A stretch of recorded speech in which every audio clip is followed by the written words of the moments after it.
Estamos hoy en la habitación, rincón secreto del maestro y pensador Antonio Escotado. Antonio, ¿qué tal? Hola. Muchas gracias por recibirnos. No, ¿de qué? Me decías que vives en este rincón. Esto es la burbuja. Aquí esto está aislado del mundo. Esto es no se nota, pero hay como una gran capa de cristal invisible. ¿Por qué sorprendió a mucha gente que Claro. escribiera sobre el comercio y sobre los enemigos del comercio? Bueno, si quiere una asignatura pendiente mía, estudiar teoría económica y historia económica, la tenía pendiente y empecé a coger el toro por los cuernos a finales de los años 90. Me ha venido muy bien. Sí. Igual que la época que dediqué, digamos, a física, química y matemática contemporánea, que está plasmado en Caos y Orden. La portada fue idea tuya, Antonio. No, la portada es idea de Guillermo Rancel, que era mi editor antiguo. Porque es buenísima idea. Sí, es muy gracioso que Jesús expulsa, le dice que no, que esto es la casa de... ¿No habéis hecho casa de comercio la casa de mi padre? Pero claro, el templo de Jerusalén recibía peregrinos de todo el mundo antiguo. Y claro, los peregrinos para hacer las ofrendas, pues acuérdate que Yahvé lo único que aceptaba eran ofrendas de sangre. Esa gente que venía de los 5 rincones del mundo necesitaba para empezar cambiar sus monedas para poder comprar un palomo, una vaca, una oveja, que es lo que se sacrificaba. Claro. A Yahvé, echar a los mercaderes es lo mismo que si ahora yo me voy a la Meca y a la gente que le da vueltas al monolito y digo, no, aquí no se mueve nadie. Realmente se caberían bastante los islámicos. ¿Hasta qué punto se puede trabajar un libro que ya se desencuaderna? No hay forma de mantenerlo unido. ¿Cuántas veces lo has leído? Sí, pues no sé, las necesarias para ocasionar esta severa destrucción del puto asunto, ¿sí? Sí. Me contabas antes que Stalin, gracias a que murió, no... No se persiguió a los judíos masivamente como lo había hecho Hitler, pero él preparó una de millones, ¿sí? Esto es una maravilla. Elie Halevi es probablemente el mejor historiador del primer tercio del siglo XX. Esta Histoire du peuple anglais, que además Halevi era un bilingüe, o sea, y vivió gran parte de su vida en Inglaterra. 7 tomos sobre la historia del pueblo inglés en el siglo XIX. Toma castaña. Estos son eruditos de verdad, no eruditos a la violeta. ¿Y tú crees que sirve de algo la historia? No hay otra, o sea, no hay más regla para el hoy que conocer qué pasó ayer. Este es un libro muy interesante en 2 volúmenes de Troeltsch que permitió a Max Weber, él era íntimo de Weber. Y como Troeltsch se dedicó al estudio de las primeras sectas cristianas, pues eso permitió que Weber concentrase atención sobre otros factores, como el capitalismo, la evolución, el espíritu del capitalismo y su relación con la ética protestante, o los estudios de economía o de derecho. Es un caso de 2 íntimos desde el colegio que se van apoyando y sabiendo que hay que hacer un gran trabajo sobre el conocimiento, pues dicen, bueno, tú te encargas del lado izquierdo, yo me encargo del lado derecho. Algunos de los tomazos del Capital. ¿Dónde está don Carlos? Aquí. ¿Dónde está don Carlos? Ahí está, por ejemplo. Yo creo que debo ser uno de los pocos españoles que se lo ha leído, y que por supuesto no una vez, sino muchas. Mao Zedong, cuando fue a ver a Stalin en el 49, le preguntó a Stalin, ¿qué tal tu lectura? Además dice, bueno, yo he leído el manifiesto, dice, y el Capital dice, no. Y Mao es el gran teórico del materialismo dialéctico. Y Stalin confesó, dice, yo tampoco. Pero aquí estamos. Aquí estamos mandando y los demás obedeciendo. Todo eso que se llama la álgebra del capital, que es un santo camelo, lo que se llama plusvalor o plusvalía, que es una magnitud no cuantificable y por tanto una no magnitud. Aquí vemos la letra, eso es muy interesante. A ver. La letra, ve, marca bien eso. Una letra imposible, es peor que escritura cuneiforme, nadie la entendía, solo la familia y Engels. Es ridículo, es ridículo. Y luego se le ocurrió por única vez en su vida, cuando ya se le había muerto de hambre 3 hijos, por falta de trabajar él, claro. Y ya le convenció Engels, vamos a ver si te empleas como escribiente de correos. Fueron allí, le vieron la letra y dijeron, ¿escribiente con esa letra? Primero aprenda caligrafía y luego ya veremos. ¿De Rousseau también tienes por ahí? Sí, que ha hecho mucho daño. parecía que hacía mucho bien. Le hicieron caso Robespierre, Sanchis, todos los guillotinadores, porque a partir de ahí vienen todos los males. Matas a Luis XVI, a María Antonieta y poco después matas a la familia del zar, a la zarina y a 6 hijos. Hay que ser asesino, cobarde, con bayonetas, matar a 3 niñas. Y a 2 niños, hijos de la gran puta, qué vergüenza, qué vergüenza. Sin embargo, claro, héroes. Como dice Trotsky, ¿cómo íbamos a dejar vivo a la familia Real? Así demostrábamos la seriedad de nuestra empresa. Eso es Los Thibault de Martin Digard, a mi juicio la mejor novela escrita. La dieron el premio Nobel del año 27. El mejor relato sobre causas y consecuencias de la Gran Guerra, de la Primera Guerra Mundial. El tabú es muy peligroso. Es muy peligroso, ten en cuenta que yo por alguna razón he cogido los 2 temas tabús del siglo XX, las drogas y el comunismo. Y entonces, aunque en principio debería agradecérseme que he convertido una cuestión meramente sensacionalista o desinformada en una cuestión, pues uno son 2.000 páginas, el otro van a ser 3.000, abriendo las fuentes y haciendo una selección de los datos para que las personas realmente puedan saber qué es lo verosímil y qué es lo no verosímil. Esto todo que podría haber sido, no sé, una fuente de gratitud para mí, se ha convertido en lo contrario. Me tiré una condenorra por lo primero y vamos a ver, esperemos que lo segundo no me cueste un incendio local. Abordar los 2 temas tabús del siglo, pues me enorgullece, o sea, me parece que tenía que hacerlo. Y moriré sin duda mucho más tranquilo. Las personas no quieren saber nada parecido ¿Y por qué no a la quieren verdad saber nada? sobre el tema. Pues sería muy Porque largo. Lo has Para unido, eso, las 2 cosas las has unido en una para palabra eso que es hay miedo, 2.000 ¿no? páginas sobre las drogas. La verdad que en otro país, 30 ediciones. en otro país esto sería una obra magna. Solamente ponerlo en inglés, en alemán y en italiano es el trabajo que le queda a mis hijos para poder vivir de las rentas los que le quede de vida. Ese, como es natural, no está subrayado, ¿no? Ya te lo sabes tú bastante bien. 55.000 entradas tiene el índice analítico, ¿no? Hay la conspiración del silencio en materia de drogas. Lo mismo pasa con el comunismo. Cuando te pones a investigar de dónde viene esto, quiénes lo han defendido, cuáles son sus razones, cuál era su vida familiar. ¿Eran ricos, pobres? ¿De qué vivían? Eso, una vez que te pones a ello, inmediatamente dices, no, esto no interesa a nadie, esto es una indiscreción. ¿Cómo explicas tú que tantos intelectuales y sobre todo franceses de alguna época tuvieran esa admiración por los totalitarismos de izquierda? Tremenda. Porque es que es criminal, también. Es criminal. Sartre, por ejemplo, que mintió sistemáticamente diciendo que había actuado con la resistencia. Nunca hizo nada con la resistencia. El que sí hizo, por ejemplo, fue Malraux. Malraux fue coronel de la resistencia y no fue fusilado de milagro por los nazis. Lo mismo que a mí. Pues sin embargo, cuando nombraron un tribunal en Francia en el año 45 para depurar responsabilidades de colaboracionistas, claro, la presidencia tenía que haberla tenido Malraux, que declinó formar parte del tribunal. Luego se lo ofrecieron a Camus, que declinó formar parte del tribunal. ¿Quién presidió el tribunal? Jean-Paul Sartre. Era el único que no había dado palo al agua. Una maravilla aquí, que tampoco conocida. Jonathan Otter. Este es el único libro sobre drogas comparable con el mío. Farmacoteo, plantas enteogénicas, sus fuentes vegetales y su historia. Abundantes notas que pueden ocupar 10 y 20 páginas de una letuja. Y aquí está. Con todo el aparato químico. Y esto es solo sobre las plantas de la familia que podemos decir de viaje, alucinógenas. Esto lo debes recordar tú del Escorial, porque allí estaban. Estos 2 se descubrieron unas 2.000 fármacos nuevos de la familia psiquedélica. Pues me acuerdo que la gente fue también a hacer preguntas. Que venían químicos y no tenían ni idea, porque le decía, ahora coges un sulfato de flúor. Y ¿cómo un sulfato? ¿Cómo me hago el sulfato de flúor? Es verdad. Aterrados. ¿Y quiénes son? Cuéntanoslo. Alexander Shulgin, familia rusa, primero trabajó como químico de la CIA en los planes secretos para afectar a Fidel Castro, a Sukarno y a gentes así, mandarles drogas, telegrafiarles drogas y volverles locos. Luego se dio cuenta de que eso estaba muy mal y se convirtió en uno de los grandes químicos de la fraternidad, es decir, de los hippies. En triptaminas ha descubierto más de 1.000 variantes de los fármacos, digamos, en uso, y en fenetilaminas más de 300.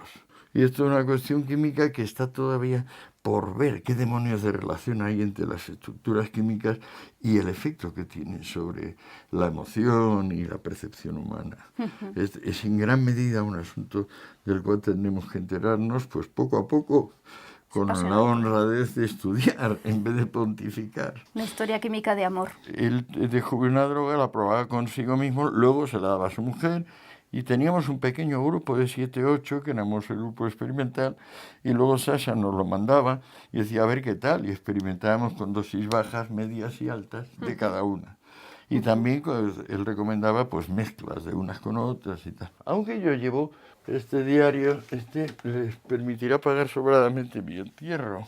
Solo se dedica, bueno, a raros momentos en que se me ocurre algo que pienso que vale la pena, sin haberlo trabajar y lo apunto, y sobre todo a mi régimen de drogas. Tu diario se publicará póstumo. Y luego, pues seguro que será un bestseller. Estoy haciendo un experimento cuyo objeto soy yo mismo. Tengo un par de personas más. Hace 3 años las había desahuciado por cáncer el médico y entonces empezaron a tomar lo que yo tomo.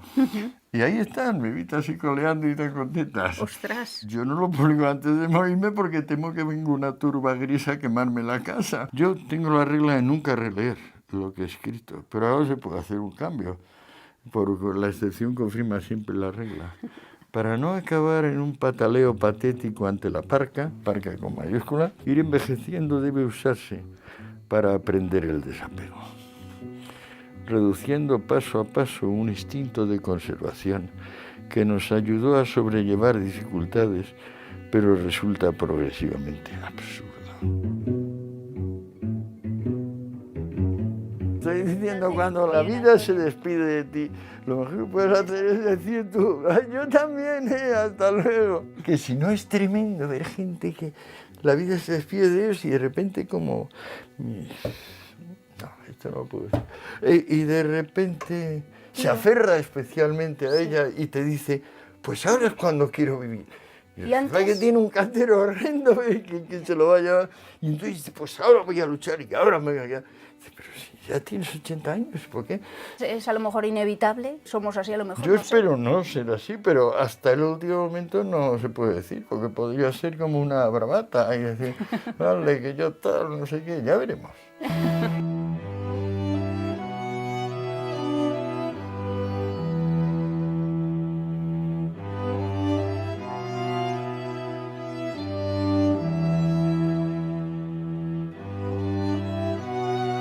Y aquí tienes los libros que necesitas. Aquí están todos los libros que necesito. Algunos anda por el suelo por ahí, pero la mayor parte están. Sí. Me decías que los libros que hay aquí los tienes subrayados, son los que verdaderamente... Claro, ahora vamos a ver cómo subrayo, Vale. si te parece unos y otros. ¿Tienes algún orden?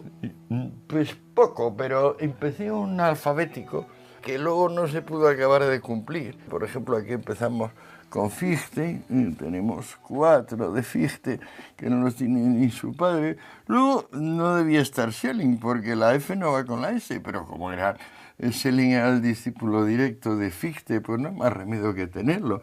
Yo veía por aquí lo primero, Hegel. Por ejemplo, mi edición de la Fenomenología del Espíritu. Son libros antiguos. Ahí están subrayados con el boli, que a ti no te importa. Esto es una nota de la Enciclopedia de las Ciencias Filosóficas que he decidido añadir al epígrafe de la conciencia, que no es un epígrafe, es la sección que introduce el libro 1. ¿Por qué dicen que Hegel es de los más complicados de entender? Pues porque él solo aprendió a escribir cuando yo estaba cerca de morir. No sé si sabes que Hegel murió porque le trajo la mujer el cólera. La mujer de Hegel y la mujer de Fichte iban a hospitales de la guerra austro-prusiana del 30, y entonces de ir a los hospitales había una plaga de cólera y los pobres dos grandes catedráticos de Berlín, Hegel y Fichte, murieron en 24 horas. Era la mente más profunda, centelleante, y claro, como él no sabía escribir, el lector pues se padece doblemente, no solo es la enorme profundidad.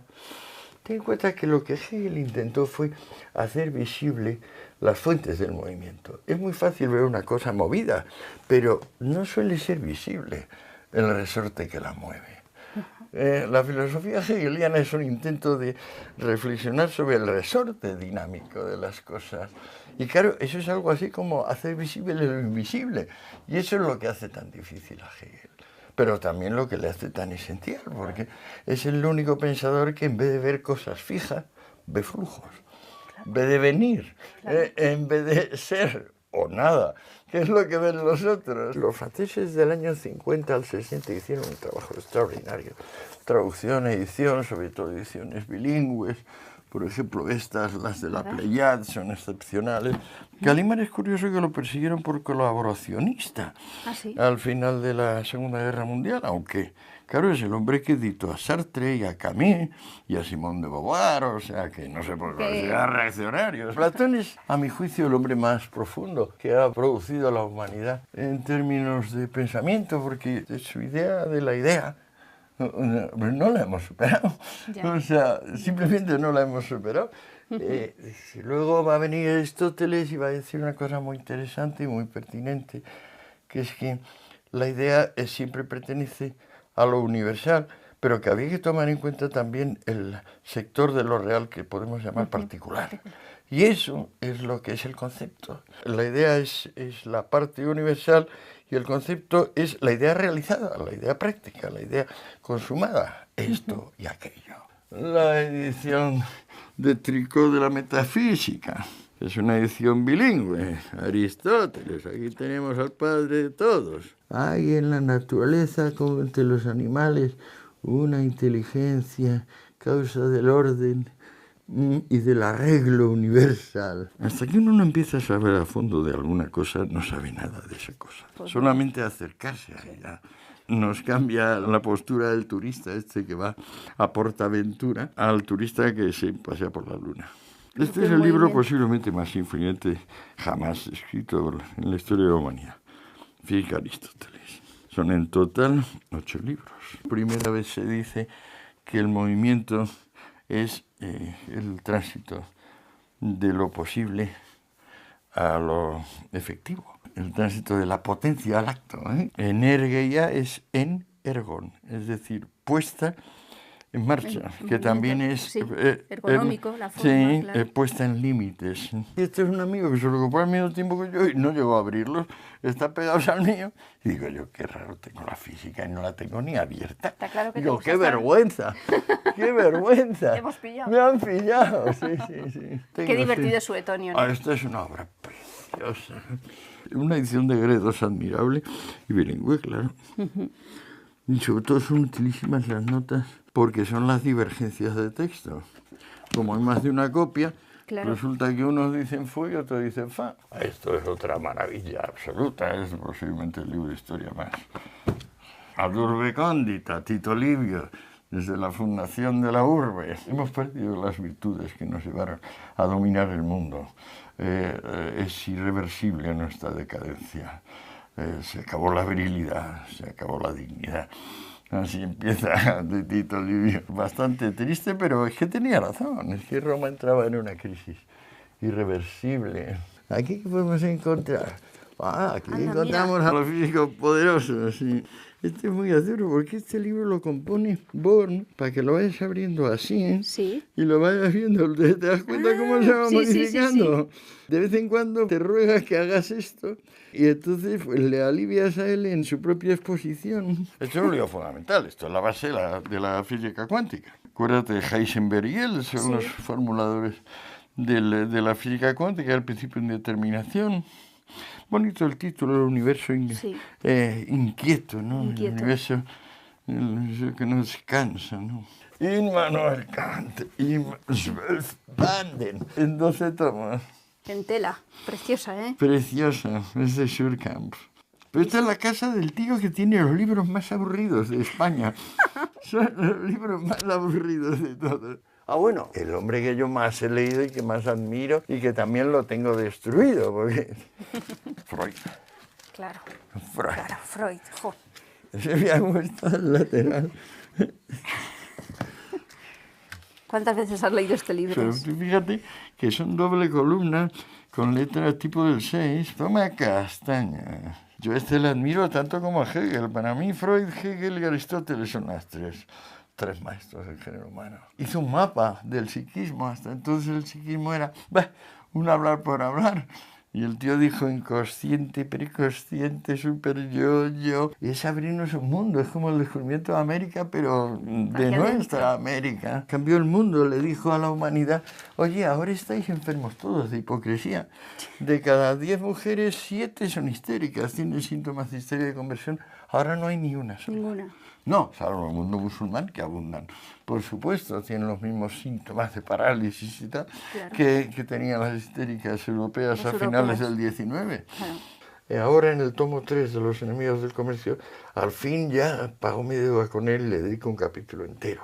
Y están todos, así es que la verdad en todos, filosofía están todos, Leibniz, de Ortega, Zubiri, Bakunin. Ortega es mi maestro total, sí, le adoro a Ortega. Filosofía de la historia universal, esto es una maravilla. Posiblemente el libro más brillante de Hegel. Después de Aristóteles, Hegel y Freud, el cuarto lugar para este hombre. David Hume, un solo hombre.